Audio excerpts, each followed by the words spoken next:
Welcome to Penrose Learning, where we make understanding easy.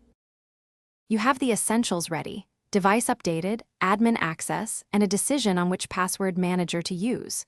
First, install or open the chosen app or browser extension. This starts the vault creation.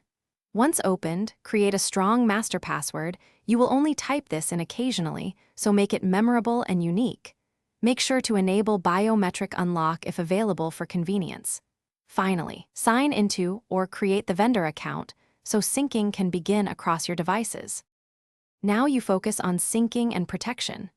Turn on Cloud Sync if you want access on every device, or choose local-only storage for maximum privacy. This matters because sync dictates recovery options.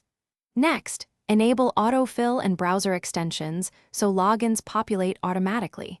Make sure the extension is permitted in your browser settings. Then, go to Security and enable end-to-end encryption and two-factor authentication. These layers prevent account takeover. Finish by importing existing passwords or adding your most used accounts manually. Then test autofill on 2 different sites to confirm everything works.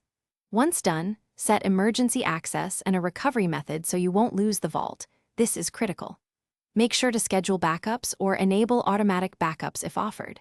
If something goes wrong, check extension permissions, confirm the device is online, and verify your 2FA codes. Often a resync or reauthentication resolves the issue quickly.